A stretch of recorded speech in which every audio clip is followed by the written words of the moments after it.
محمدا عبده ورسوله أما بعد فأعوذ بالله من الشيطان الرجيم بسم الله الرحمن الرحيم ألهاكم التكاثر حتى زرتم المقابر كلا سوف تعلمون ثم كلا سوف تعلمون كلا لو تعلمون علم اليقين لترون الجحيم ثم لترونها عين اليقين ثم لتسألن يومئذ عن النعيم. دا الله تعالی ډیر احسان بده مسلمانانو باندې داده چې ډیر لوی بادشاہ دې کدا سی ویلو چې تاسو ته عقل درکړی دی، تاسو په خپل زما رضا طلب کوي او معلوموي به نو ډیره ګرانه به یو مستقل قانون راولېګو او د مسلمانانو د انسانانو د نتیجې رزه وخوله او بیا یې دا خبره وکړه چې په دې قانون باندې او په دې طریقه باندې څوک جون تیری نو هغه انسان هغه به زه معاف کومه او دا عملونه دي چې په دې باندې ستاسو آخرت خرابېږي. دا ډېر غټ احسان دی د الله تعالی. وعلى الله قصد السبيل ومنها جائر. الله تعالی نیغه لار ښودلې ده د انبیاء په ذریعہ، د قرآن په ذریعہ، د رسول الله صلی الله علیه وسلم د حدیث په ذریعہ نیغه لار مسلمانانو ته بالکل واضح کړه او وی فرمایل ومنها جائر، باز لارې کږې وږې دي، دا حق نه جدا دي، دا غي حق سر سکار نشته. نو د انسانانو د پاره دا د ټولو نه اولنۍ خبره ده چې دې د خپل ژوند د الله تعالی په معرفت او د الله تعالی په پیژنګلو باندې تیر کی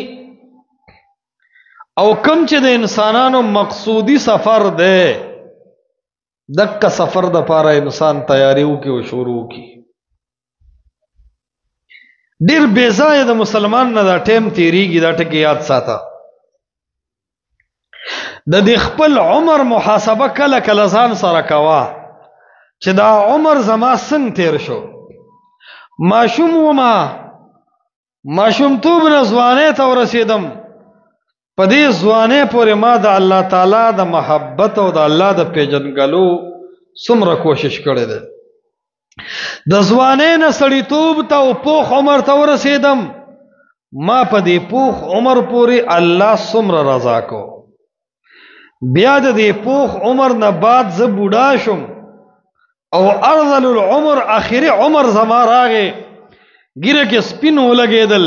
د دې عمر محاسبه کوه، په دې عمر کې ما عقیده څومره خده پورې ښایسته کړه، په دې عمر کې ما د الله سره تعلق څومره جوړ کو، په دې 80 کاله ژوند کې ما خپل رب ته ځان څومره ورنږدې کو، او په دې 80 کاله ژوند کې ما د خپل رب کم نافرمانی کړې ده. د دې عمر حساب کوه. د ځوانۍ په ګناهونو یو ورځ جاړه نو سم پې جاړه، بیا د پوخ عمر په ګناهونو باندې جاړه نو سم د زړه نه پې وجاړه، بیا د سپینې ګیرې په ګناهونو باندې وجاړه چې په سپینه ګیره مې څومره ګناهونه کړي دي او لوی رب مې خفه کړی دی. په دې جاړه دا د عمر محاسبه ده. اور دې ته حدیث کې اشاره شوې ده وعن عمره فيما ابلا. د عمر بارکه به الله تعالی تپوس کوي پس کې د تیر کړی دی. وعن شبابه، او په دې عمر کې دنه د خاص نعمت د ځوانۍ به الله تپوس کوي. دا فکر نن د مسلمان نه ختم شوی دی او هر سړی را روان ژوند ته ګوري. نن ورځ مې خرابه ده خو سبا ورځ مې دی ښه شي. زمونږ ترقي ټوله د دنیا د پاره ده. هر سړي ته وګوره، د هر سړي ترقی صرف او صرف د دنیا د پاره ده. ډیر خلق وایي چې پرون می حال خرابو، کاش چې زه خشم. بیا وایي کاش چې زما بچی خشي. بیا وایي کاش چې زما نوسی ور سره مخشي. په دې اعتبار ژوند د دنیا تیریږي. ځان خکې، کله کور خکې، کله ښځه خکې، کله بچیان خکې، کله د ګاونډ غم کې، کله د رشتہ دارو غم کې.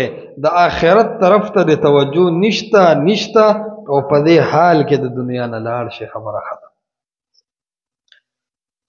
او قرآن ګوري یو فتنه او یو هلاکت ته اشاره کړې ده، او هغه هلاکت نن 120% ته رسیدلې ده. الله فرمایي الهاکم التکاثر حتی زرتم المقابر. اے د آدم بچو، تباہ کړی تاسو، هلاک کړی تاسو التکاثر، زیاتولو د مالونو.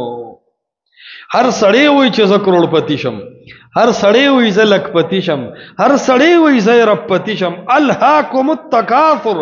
الله فرمایي د مال په دې مینه کې دومره ورننوتې چې الهاکم هلاک کړی. او چې ماشوم لویږي د مال په مینه کې لګیاي، تر کمې لګیاي حتی زرتم المقابر، تر دې چې مقبرو ته ورسېدې. خو د مال د محبت، د مال د زیاتوالی، د مال د حرص نه علاوه ستاسو بل شی شته دی نه. کم چې اصل رب دی هغه د ټولو انسانانو نه ير دی. نو دې خبرې طرف ته ډېر سوچ وکړو، او مقصد مې دې خبره کې دا دی چې خپل آخرت مد نظر وګرځو. ځکه دا یقیني خبره ده، په دې د یو عالم بیان ته حاجت نشته. د دنیا دا ذلت یو دومره یقیني شی دی، د دنیا بے وفائی دومره یقیني شی دی چې په دې د یو عالم بیان ته حاجت نشته. په دې د ځنې آیاتونو د احادیثو ذکر کولو ته انسان محتاج نه دی. دا بدیهی او یقیني شی دی. ډیر مالدار او ډیر بادشاهان مولیدل، تش لاس د دنیا نه لاړل. ډیر اولاد والا مولیدل، بغیر اولاد د دنیا نه لاړل. ډیر جیدادونو والا مولیدل چې وی به دا ځمکه زما ده، اخر کې یو ګز ځمکې راټینګ کوي، ته زما یې، زه دستا نه یم. یقیني خبره ده. هر لوی وړوکی په دې پوه دی چې د دنیا ښځه دنیا کې پاتې شي، د دنیا بچی دنیا کې پاتې شي، تر دې چې د دنیا غمونه هم دنیا کې پاتې شي. آخرت له چې کوم شی وړل پکار دي هغه څیزونه ګورې نشته. هغه عقیده او هغه عمل، هغه تقوا او هغه محبت د الله سره، هغه د انسانانو په عملنامو کې او د هغې په کردار کې نشته. نو الله تعالی ځکه فرمایي الهاکم التکاثر حتی زرتم المقابر. تاسو چرته خیال کوئ دا ماشومان چې سکول ته ځي نو دا بسته شاته تړي؟ خیال مو کړي که نه؟ د سکول سټوډنټان دا بسته شاته تړي، او د مدرسې طالب العلم دا سپاره مخې ته سینې سره لګوي. په دې خپل عمل دا دنیاوي تعلیم تا ته ښیي چې زه ګوره شاته پاتې کېږم، او مخکې دا قرآن ځي، دا قاعده ځي، دا ناظره ځي، دا حافظ قرآن ځي، دا عالم د قرآن ځي، دا استاذ د قرآن ځي. دې عمل سره ښیي. دا کتابونه چې شا پسې تړلي دي، نو هر دنیاوي سړي ته دا اشاره ورکوي چې دا علوم صرف تر دنیا تر حده پورې دي، آخرت سره د دې تعلق نشته.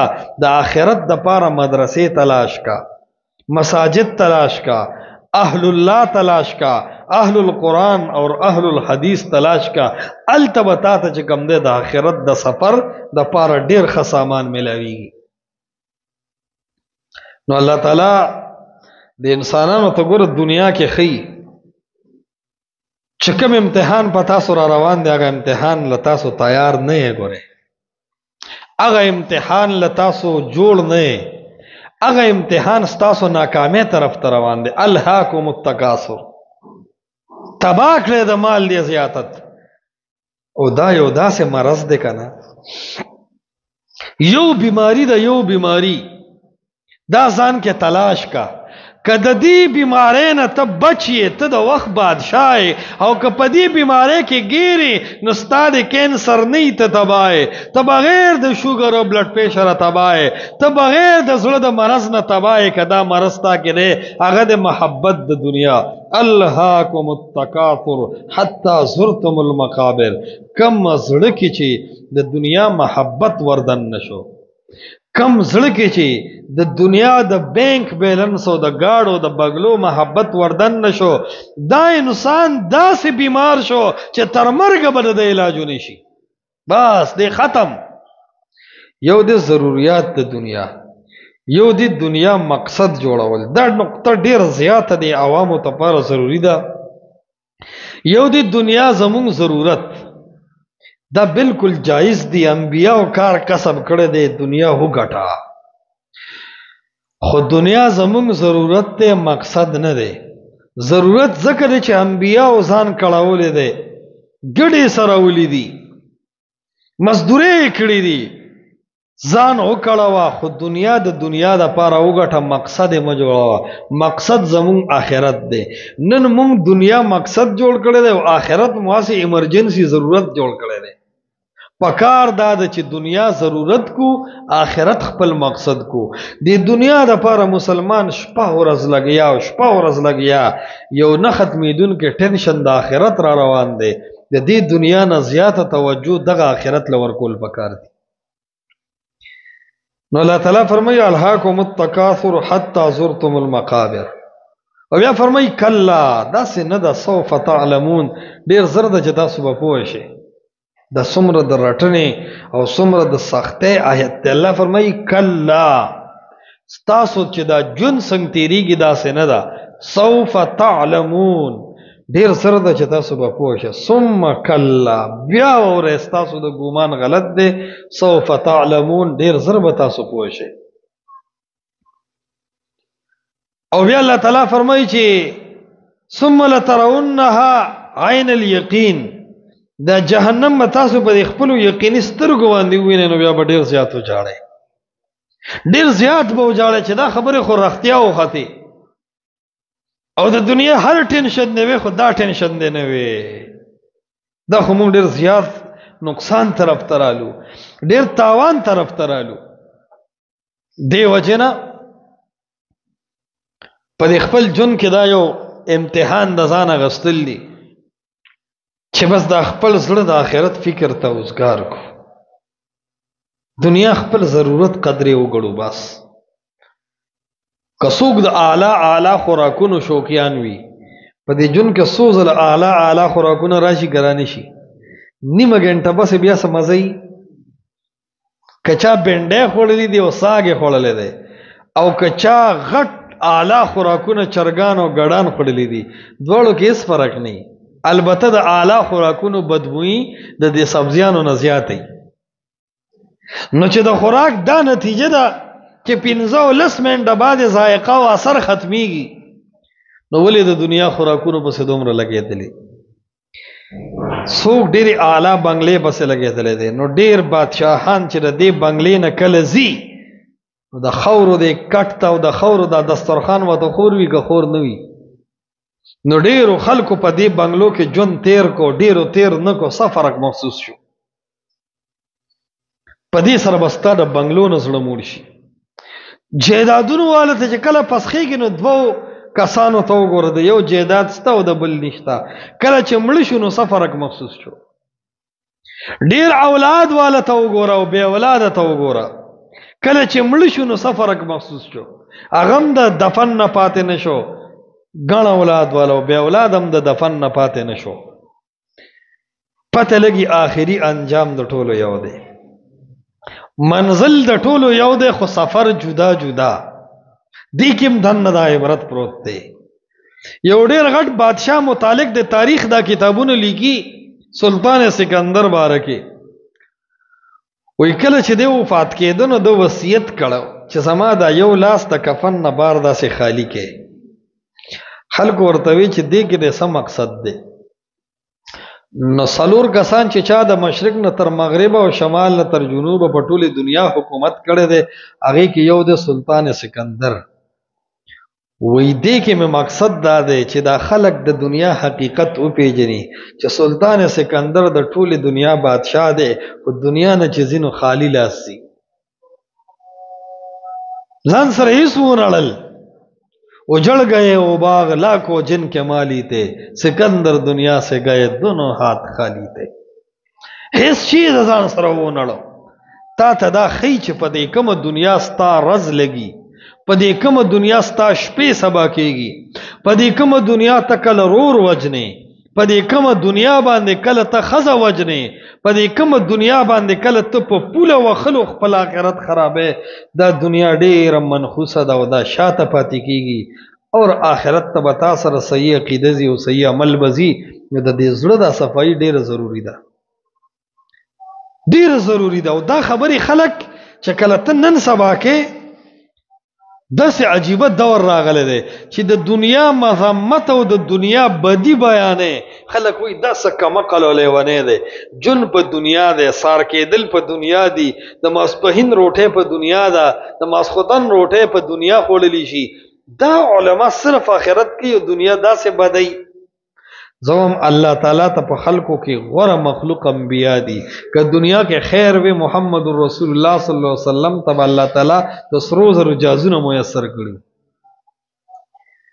خدا یاد ساته دا دنیا چې څومره زیاتیږي نو پتا حجت قائمیږي دا دنیا چې څومره وسیع کیږي نو ته نور ګیریږي د الله دربار کې عذر دې ختميږي تا ته سولر سسٹم تا ته بجلی لګېدلې وه چې بجلی کې کمزوري راله تا ځان ته د سولر سسٹم پروګرام وکړو چې کله د سولر سسٹم پروګرام دی وکړو نو بیا د هغې دپاره د شپې پروګرام دپاره ورته سټور بیټرۍ کېښودی چې دا بیټرۍ درته چاله شي چې د شپې ما ته مشکل نه وي بلب بند نه شي پنکه بند نه شي دا ستا د دنیا دپاره دومره زیات کوشش و آخر د دې نتیجه سره ووته د دې فایده سره ووته دا تا ته دومره سهولیات موجودو چې ته ځمکې نه تازه اوبو باندې ستا کار نه کېده نو سلاجې او پرجونه دې ځان ته برابر کړل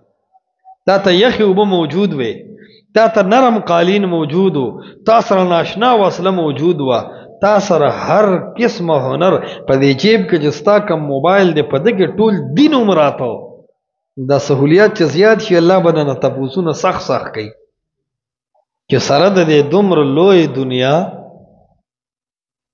تا ته دا حق دین در رسېدلی او ته ناخبره څنګه او دا خبره یاد ساته اسلام دومره زیات عام شو د اسلام دعوت او د قرآن او د حدیث دعوت دومره عام شو چې په دې تمام دنیا باندې زه داسې څوک نه وینم چې د هغه جهل د عذر په حواله سره معتبر شي او الله په دې وجه باندې معاف کی چې دې نو خبر دې ساده یا دته دعوت نو رسیدلې نه د نت په ذریعہ باندې د جبو په ذریعہ باندې د آلاتو په ذریعہ باندې هر چاته د قرآن او د حدیث دعوت ورسېدو که د خالص قرآن او حدیث مخې ته چا ډله چا تنظیم چا فرقه چا شخصیات منلی دي یا د دین نه مکمل غافله دی د الله مخې ته دې هیڅ عذر نشي پیش کولی اسلام هر چا ته رسېدلی دی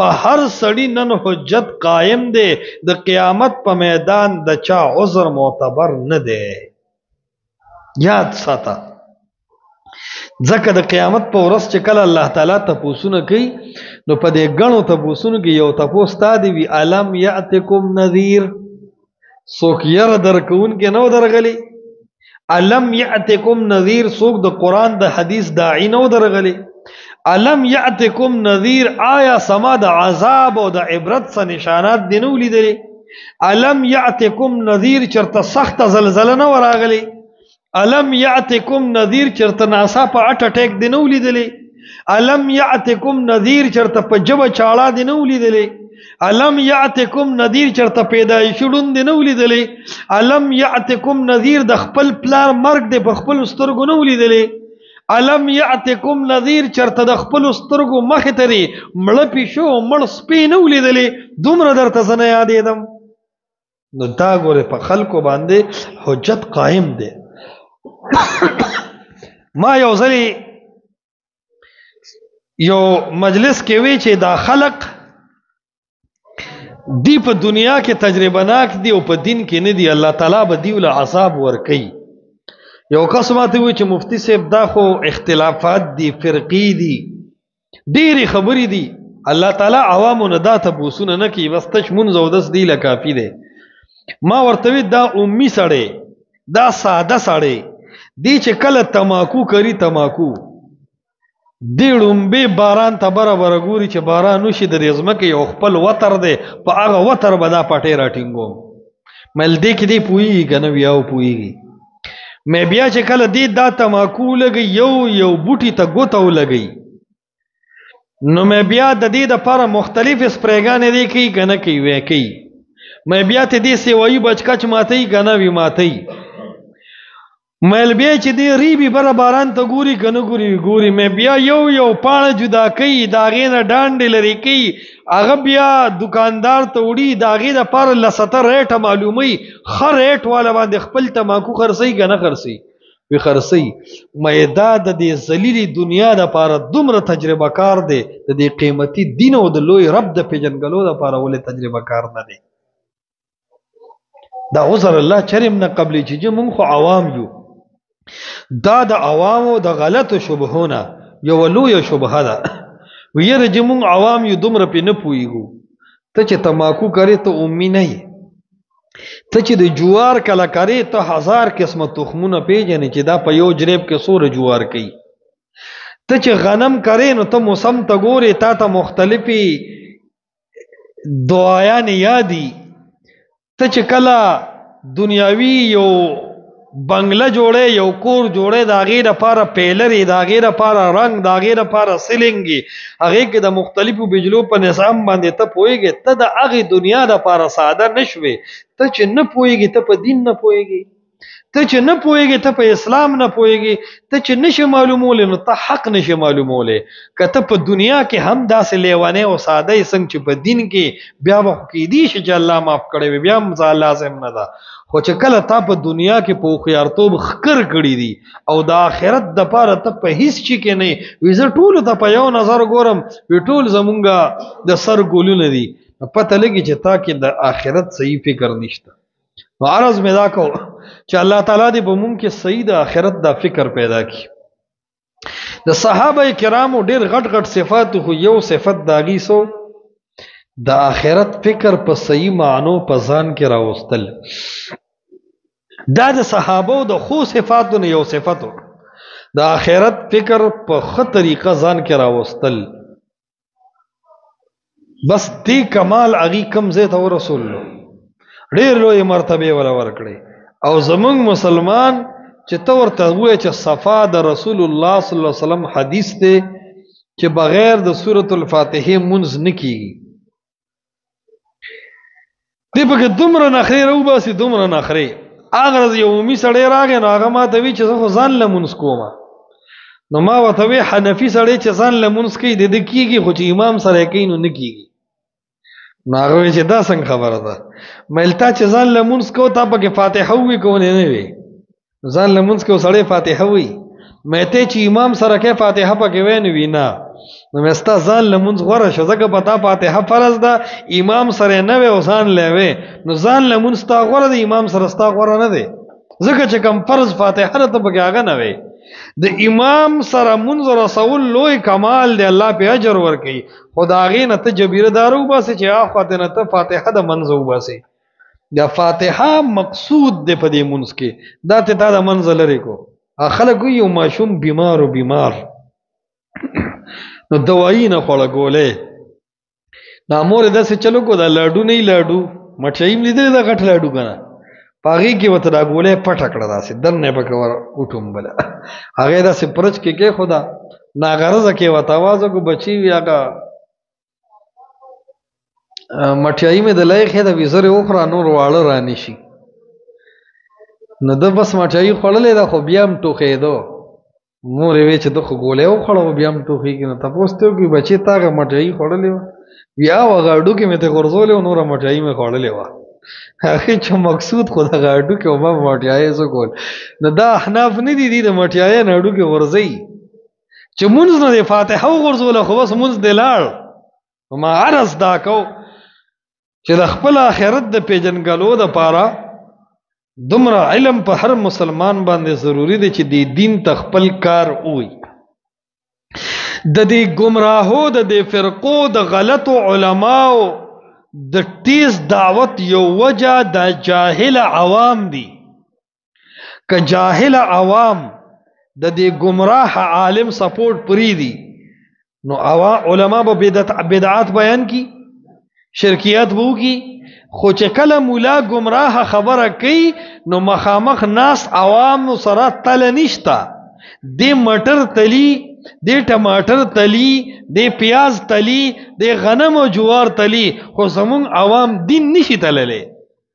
هر سیز د پاره مسلمان او عوام سره تل او سکیل شتا خو د دین د پاره مسلمان سره چابړی سکیل او تل نشتا نو دک چری حق او باطل تللی شوي د گمراه علماء د دعوت په مخ کې تللی وي خو کچا ویلی دی چې قبر کې پروت بابا دکې ډېر لوی کمال دی نو عوام تلی دی پاغه شالوم غړولې دی داغه په قبر چې کم سړی داغه خزله په گریوان کې پوکی کی هغه تم 50 غرزولې دی داغه بابا په قبر باندې د شمع بل کړه د مولا له خوند ور کړه دی او هغه خزه قبر پرسته او د شرک دعوت جوړ کړه دی مولا ک گمراهی شروع کړه دا ویلی دی چې مړی بس د جمعې بش په بم خیرات کې تر دې ورځې بغوی لاله او بیا بچ کم دی کلیزه او سلوختیم کې هر کال با مړی بس سکه نو مولا د گمراهی خبره کړه دا خلاند نه په عوام عمل شروع کړه دی او تللی نه دا چې آیا دا خیرات الله او رسول الله صحابه کړه دی نو چې کله مولا د گمراهی خبره کړی دا عوام ورپسې تلی دي نو بس دا د دې گمراهو په تایید کې دا کله کله عوام ویره دا مولان سل پاټې دي وای مولان ټول 50 کس نه دي دا پارټي تا جوړه کړی دا ته دې رستو شمولا څه شهره مولان خو چې د پاټو راجمه کې 300 نه جوړیږي خو چې عوام وسره کې نو 3 لک ته بیا رسی دغه رنگ کومولا چې تویلی دي چې اسلام کې سلور مذهب دي او دې کې به یو کې ورځي نو مولان به د مذهبونو ټول 200 نه خلان دي عوام په لکونو دي او اومي سړیم وي دا خبره حدیث کې شته خو زموږ مذهب کې نشته کومولا تنظیم راځته دي نو هغه تنظیم چې کم امیری هغه په غټو گاډو کې ګرځي او دا هغه غټ عزت کیږي تنظیم د یو سړی د پاره د لاندې ټول عوام کار کوي هغه تنظیم د هغه امیر د پاره د زنده‌باد چغې لګي دا هغه سپورټ کوي دا هغه جنډه لګي دا هغه تصویر په خپل پروفایل او سټیټس باندې لګي نو د هرې گمراهه په سپورټ کې د عوامو سخت ملګرتیا شوې ده او هر گمراهی د عوامو په سپورټ باندې مخ کې تللی ده اے عوامو که تاسو تله پیدا کړو تاسو حق او باطل تول شروع کې او تاسو د علماو د منبر دا خبرې په قران او په حدیث تله والله گمراهی بم ختم شي پاټه بم ختم شي تنظیمونه بم ختم شي شخصیت پرسته بم ختم شي خالص قران او حدیث بس نافذ شي خو عوام په دې گمراهو کې ردی عوام مستقلی صدا نو عرض می دا کو چې دې ټول سيزونو مسلمانانو د زلونو نه د آخرت فکر د آخرت درد مکمل استلې ده او دا زموږ مقصود دي چې زموږ په دې زړه کې د رب العالمین اغیره د رب العالمین سره محبت د رب العالمین سره تعلق دا چې زموږ د زلونو کې رادن نشي او په موږ کې دا احساس را پیدا شي او مونږ سید خپل آخرت طلبگار شو بیا به رب العالمین د طرف نه په مونږ باندې ډیر زیات نعمتونه مرا شروع شي زموږ د مشکلات به رب العالمین حل کی خو چې مونږ تبا شو مونږ خراب شو مونږ بدل لاړو زموږ د ټولو خبرو وجه دا ده چې ګونه مونږ د آخرت صحیح طلبگار شوی نه یو مونږ ته الله تعالی کله یاد دې کله چې مونږ تاسو په جمعات کیو او کله چې مونږ تاسو د جمعات نه بار شو بیا د رب العالمین هغه صحیح یرا د رب العالمین هغه صحیح معرفت دا زمونږ نه بالکل بیا بهر شي او دین مو هغه ټیم صرف په نظر باندې وي کله چې مونږ تاسو په دې دین باندې عمل کو خود خوشاله ټیم کې علن کې پته ال لګي چې کله یو ځای کې ستا تاوان دی کله په یو ځای کې ستا نقصان دی او تا ته زه ووایم چې قرآن او حدیث کې دا دی او ته دې ټیم منلو ته تیار شو نو تا دین منلی دی. ډېر خلک داسې دي چې د اسلام دعوې به کوي، د دین دعوې به کوي، خو چې ته ورته ووایې چې خور له په میراث کې حصه ورکه، اذا قیل له اتق الله اخذته العزة بالاثم، بس وی مړه دا خو یې دور ځمکه نه ده چې دې کې زه ورکم. علل کې علما وایي پلار چې کله کور ته خشاک راوړو، خشاک او د پنډ وګرځو دا پلار مړ شو، دا خشاک بم تقسیمولی شي د میراث حصه ده. د پلار په بټوه کې چې کمې پیسې دي دې پیسو کې چې څنګه د زامنو حق شته دقسې حق پکې الله تعالی د طرف نه په اعتبار د فرضیت د جنکوم دی. څوک دې ته تیار دی؟ ډیرو خلکو خپل زنانه په کورونو کې په دې وجه قید کړي دي چې که چاته ورکو بیا به میراث کې حصه غواړي. پاک د زمانې د جاهلیت هغه شعار نن به مسلمان کې راغلی دی او د دې مسلمان نه ته تاسو کا دې دا منیم نه چې دا د شریعت فرض حکم دی او د دې په بد ګڼلو مزه کافر کېږم. د کفر یو نه خسده ذالک بانهم کرهوا ما انزل الله، برنه چې کوم شی نازل دی هغه د بد وګڼو فاحبط اعمالهم، لړ کافر شوی د اسلام نه خارج شوی. ډیر خلق د اسلام دعویدار خلق د شریعت بعض احکامات بد غني ول زړه وته نه دی تیار. الله تعالی د خلقو ته ذکر فرمایي یا ایها الذین آمنوا ادخلوا فی السلم کافه، د اسلام ته پوره پوره وردان نشه، اسلام نه بار کېږه او اسلام د خپل خواهش لباده هم ما جوړوا. نو ما عرض دا کو د ټول بیان مقصد می داو الله تعالی فرمایي چې تاسو آخرت والا جوړ شئ. الهاکم التکاثر حتی زرتم المقابر، ټول دنیا پس لګېدلې د دنیا او د مال او دولت زیاتوالی الهاکم تاسو هلاک کړئ. څومره هلاک کړئ؟ حتی زرتم المقابر، تر دې چې تاسو مقبرو ته ورسولې. نن تور شدې مقبرو کې د دې خړې خورې د لاندې څومره شخصیات دفن پراته دي، مالدار به ووینئ، زورور به ووینئ. ځکه یو عالم ویلي د حسن بصري نه نقل کړو د آخرت د فکر د پاره کله کله د خپل کلی مقبرې ته ورځه، په دې خپله مقبره کې د دې خړو خورو د لاندې به ته چې کله په دې قبرونو باندې ګرځې ډیر مالدار خلق به د دې خړو خورو د لاندې خاموش وویني. کله چې ته مقبرې ته لاړ شي د دې خړې خورو لاندې به ډیر زورور او ډیر لوی لوی بدماشان وویني. کله چې ته خپل کلی مقبرې ته لاړ شي د دې خړو خورو د لاندې به ډیر لوی د علم غرونه وموینه، د ډیرو جیدادونو خلق وموینه، ډیر سرتیز او ډیر صاحب مال او جیداد او اولاد خلق ته دې خړې خورې لاندې خاموش پراته دي. بادشاهان هم په دې خړه خوره ځمکه، غریبانان هم په دې خړه خوره ځمکه. هغه بادشاه چې هغه به د خپل ګاډي او د خپل کټ کې د خپل نوکر صادر کې خودل نه برداشت کول، هغه بادشاهان د غریبانانو سره په یو خوره باندې پراته دي. دکه د دنیا حال دی. دا مقبري دا به کله کله تا ته آخرت را یادوي.